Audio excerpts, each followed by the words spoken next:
વાલા વિદ્યાર્થી મિત્રો, આપણે આ વિડીયોની અંદર ધોરણ 8 દ્વિતીય સત્રનું અંગ્રેજી વિષયની જે ગાલા સ્વાધ્યાય પોથી છે લેટ્સ રીડ મોર, એમાં જે પાછળનો વિભાગ છે જેમાં મોર યુનિટ આપણને આ વધારાના ચેપ્ટર્સ આપેલા છે. તો ચેપ્ટર નંબર 1 છે ડોન્ટ બી સ્ટુપિડ. તેનું સંપૂર્ણ આ યુનિટનું આપણે સોલ્યુશન સ્વાધ્યાય પોથીનું કરવાના છે. આ સ્વાધ્યાય પોથી છે વિદ્યાર્થી મિત્રો તમારી ગાલા સ્વાધ્યાય પોથી. કઈ છે? ગાલા સ્વાધ્યાય પોથી છે. તો આ ગાલા સ્વાધ્યાય પોથીનું આપણે સોલ્યુશન જોવાના છે. બરાબર. જો તમારી પાસે બીજી અન્ય હોય તો એ પણ તમે આની અંદર અમુક જવાબ હશે તો તમે જોઈ શકો છો. પહેલાં આપણે ગાલા સ્વાધ્યાય પોથી જેની પાસે છે એના માટે આ વિડીયો ખાસ બનવાનો છે. તો જોઈએ એના પ્રશ્નોના જવાબ. અને વિડીયો ગમે તો વિડીયોને લાઈક કરશો, તમારા મિત્રોને પણ શેર કરી દેજો જેથી ઉપયોગી થઈ શકે. જે વિદ્યાર્થીએ જવાબ પૂરી નાખેલા છે તેણે ચેક કરી લેવાના છે. પહેલો પ્રશ્ન છે complete the use following sentence, select the correct option. તમારો ઓપ્શન છે એ સાચો તમારે અહીંયા સિલેક્ટ કરવાનો છે. ઓકે, ચાલો. પહેલો છે પ્રશ્ન કે this is the story of, એટલે કે આ જે સ્ટોરી છે એ શેની છે? બરાબર. તો 3 ફિશીસની છે. કોની છે? 3 માછલીઓની. ઓકે, ચાલો. એના પછી બીજું કે stupid lost his life because. જે સ્ટુપિડ જે છે માછલી છે, બરાબર, એની પોતાની જિંદગી છે એને ગુમાવી, એની લાઈફ ગુમાવી. બરાબર. તો એનું મુખ્ય કારણ શું હતું? બરાબર, કે he was a caught in the net. એ છે ઝાડમાં ફસાઈ ગઈ, પકડાઈ ગઈ. ઓકે, ચાલો. એના પછી વર્ક ઓફ કર્વ્સ ફ્રેન્ડ્સ મેડ હિમ. તો ઓપ્શન આવશે સેડ. શું જવાબ આવશે? સેડ. ઓકે, ચાલો. પ્રશ્ન નંબર 2 છે. એની અંદર તમારો પ્રશ્ન 2 ની અંદર શું છે? તો કે હુ સેડ. શું છે? Who said following sentence write their name. બરાબર. તો તમારે એના નામ લખવાના છે. પહેલું છે કે we will get a lot of money. અમારી પાસે પૈસા હશે, ઘણા બધા પૈસા હશે. બરાબર. તો એમાં જવાબ આવશે મેન. એમાં કયું આવશે? MEN. બરાબર, બહુવચન વાળું મેન છે એ આપણો જવાબ રહેશે. We shall come tomorrow with a big net. એ પણ મેન જ બોલે છે એટલા માટે મેન. બરાબર, ચાલો. તેના પછી આઈ વિલ બી સેફ. આપણે અહીંયા સુરક્ષિત છે. એ કોણ બોલે છે ભાઈ? એ કોના માટે છે? લેઝી માછલી છે એના માટે છે. LAZY. ઓકે, નેક્સ્ટ જોઈએ મિત્રો. તો ચોથો જે ક્વેશ્ચન છે એની અંદર કે વોટ બિગ મેન સે તે નેવર ડુ. આવું કોણ બોલે છે? તો કે ભાઈ જે સ્ટુપિડ માછલી છે એ બોલે છે. STUPID, stupid. બરાબર, એ લખવાનું છે. ત્યારબાદ this lake is full of fish. આ કોણ બોલે છે કે ભાઈ માછલીઓથી આ તળાવ છે એ આખું ભરચક છે. તો MEN, એટલે કે મેન બોલે છે. કોણ બોલે છે? મેન. બરાબર. તો આનો જવાબ એ રીતના હશે. ક્વેશ્ચન નંબર 3 જોઈએ. તેની અંદર તેમાં following paragraph from the lessons. ચાલો, પેરેગ્રાફને અનુરૂપ છે એ ક્વેશ્ચન છે તો જોઈએ. બરાબર, એને ફોલોવિંગ કરવાના છે આપણે, કંઈ વાંધો નહીં. જોઈએ પહેલો question, what were the fish called. શું કીધું છે? ફિશ અને કોલેડ. અહીંયા જુઓ. બરાબર. તો એ માછલીઓને શું કહેવામાં આવ્યું હતું? તો કે વોટ ફિશ કે વેર કોલેડ ક્લેવર. એક માછલીને ક્લેવર, બીજીને લેઝી એન્ડ ત્રીજીને સ્ટુપિડ. આ એના નામ છે. બરાબર, તો એ લખવાના છે. ત્યારબાદ next, who heard the man talking. બરાબર, સોરી, આમે આપણે હુ હિયર્ડ. હિયર્ડ એટલે શું થાય? સાંભળ્યું એમણે. કોણે સાંભળ્યું? ધ મેન ટોકિંગ, એટલે કે જે માણસો બોલતા હતા એ કોણે સાંભળ્યું હતું? તો ક્લેવર હાર્ડ, એટલે જે ક્લેવર નામની માછલી છે એને સાંભળ્યું હતું. બરાબર, જે વાતો કરતા હતા માણસો એ. તો એનો જવાબ એ રીતના થશે, clever heard the man talking. ચાલો, નેક્સ્ટ ક્વેશ્ચન છે કે who did not want to leave the lake. અને વાય એટલે શા માટે? ઓકે, તો એનો જવાબ લખીશું કે lazy did not want to the lake. બરાબર, લીવ લેક. બીકોઝ એ શું કામ નહોતી અન્ય તળાવમાં જવા માંગતી? કારણ કે he had lived there for long, એટલે કે તે લાંબા સમયથી અહીં રહેતી હતી એટલા માટે. Okay, next questions. એમાં પ્રશ્ન નંબર ઓપ્શનવાળા છે. પ્રશ્ન છે કે answer the question, select the correct options A, B, C or D. Okay, ચાલો બોક્સમાં જવાબ લખવાનો છે અહીંયા. તો પહેલો છે કે which of the following was the name of the fish. ફિશનું નામ શું હતું?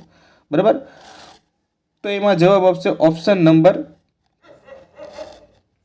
સ્ટુપિડ હતું, લેઝી હતું અને ક્લેવર હતું. તો આ જે ડમ્પ છે એ નહોતું, એટલે ઓપ્શન આપણો બી જવાબ અહીંયા બનશે. ઓકે, એના પછી બીજું કે હુ હર્ડ ધ પીપલ ટોકિંગ. બરાબર, કોણે સાંભળ્યું વાતું કરતા? તો ક્લેવર, લેઝી કે સ્ટુપિડ કે ઓલ?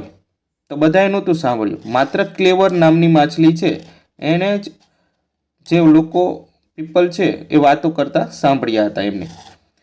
ત્રીજો ક્વેશ્ચન છે કે who did not want to the leave the lake. તો ઓપ્શન નંબર બી આવશે આપણે લેઝી. શું જવાબ આવશે? લેઝી, એ જવા માંગતી ન હતી એટલા માટે.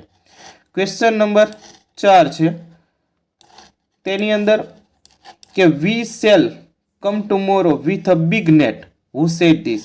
એટલે કે આપણે છે મોટી જાળ લઈને આવશું. આ વાક્ય એટલે આવતીકાલે આવશું, આ વાક્ય કોણ બોલે છે? તો એ વાક્ય છે મેન બોલે છે, માછલીઓ બોલતી નથી. ઓલ ઓપ્શન ડી આપણો જવાબ રહેવાનો છે. બરાબર, we have go to way quickly, who said. આપણે અહીંથી ઝડપથી જતું રહેવું જોઈએ, આ કોણ બોલે છે? તો ઓપ્શન એ આવશે, ક્લેવર બોલે છે. બરાબર, I have lived here from the long. આપણે લાંબા સમયથી અહીંયા રહીએ છીએ, એ કોણ બોલે છે? કઈ માછલી બોલે છે? તો લેઝી નામની માછલી બોલે કે સ્ટુપિડ નામની? તો ઓપ્શન અહીંયા સ્ટુપિડ નામની, એટલે કે સોરી, અહીંયા જે છે I have lived here from long, આપણે લાંબા સમયથી અહીંયા રહીએ છીએ. બરાબર, એટલા માટે તો એ જે છે અહીંયા સ્ટુપિડ નામની માછલી બોલે છે. ચાલો હવે ક્વેશ્ચન્સ એના માટે છે, એ બીજો પેરેગ્રાફ આપેલો છે, એના ક્વેશ્ચન્સ જોઈએ બીજો પેરેગ્રાફના.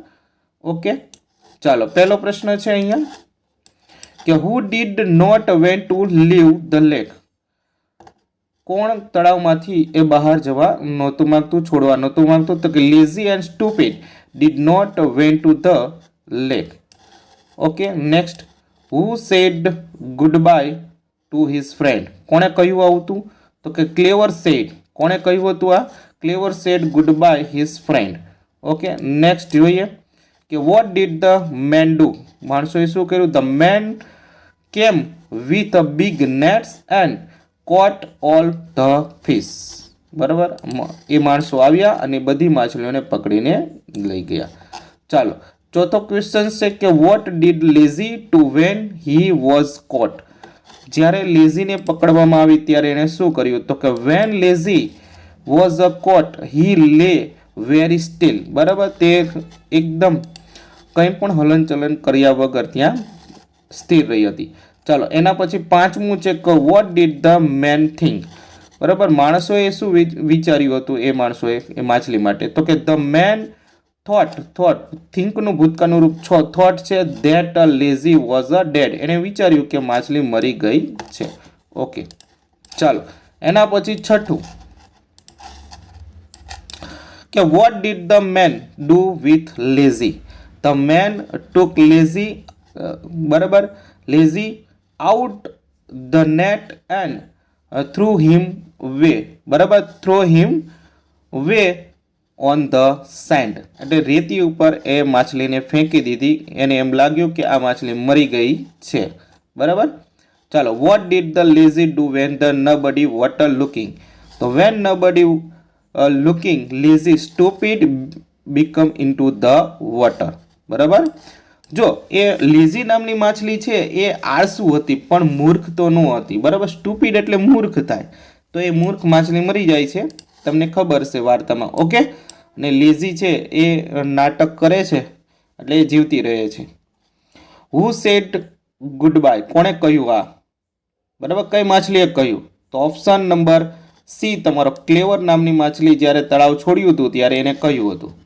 કારણ કે ન તો નક્કી જ હતું, જવાનું ફાઇનલ જ હતું. ખાલી જગ્યા did not want to the leave the lake, કોણ તળાવને છોડવા માંગતું ન હતું? તો લેઝી અને સ્ટુપિડ છે એ તળાવને છોડવા નહોતા માંગતા. તો ઓપ્શન સી આપણો જવાબ રહેશે ત્યાં. વેન લેઝી વોઝ કોટ, બરાબર, કેચનું ભૂતકાળનું રૂપ કોટ આપેલું છે. તો ઓપ્શન એ આવશે કે હી લે વેરી સ્ટીલ, બરાબર. ચાલો ચોથું છે કે which word in the pages the opposite of the leave, તો એની અંદર ઓપ્શન નંબર બી છે ડેડ. ઓકે, ચાલો. તો વિદ્યાર્થી મિત્રો અહીંયા છે આપણે આ યુનિટ આપણે પૂરો કર્યો છે. નેક્સ્ટ વિડીયોની અંદર છે આપણે પીટર ધ ઈટર છે એ યુનિટનું સોલ્યુશન કરવાના છે. એની લિંક પણ આ વિડીયોની ડિસ્ક્રિપ્શનમાં તમને આપી દઈશ. જો તમારે એ પણ વિડીયો જોવો હોય તો એ તમને વિડીયોના અંતે અથવા તો તમને આ વિડીયોની ડિસ્ક્રિપ્શનમાં મળી જવાનો છે. તો વિડીયો ગમ્યો હોય તો વિદ્યાર્થીઓ ચોક્કસથી છે એ વિડીયોને લાઈક કરો, તમારા મિત્રોને શેર કરો અને વિડીયોની અંદર છે તમને ખૂબ જ ગમ્યું હોય તો તમારે ચેનલને સબસ્ક્રાઈબ કરતું જવાનું છે, જેથી કરીને છે આપણે નજીકમાં 1 લાખ સબસ્ક્રાઈબર પૂરા કરી શકીએ. ફરી મળીશું બીજા વિડીયો સાથે. ત્યાં સુધી આવજો મિત્રો.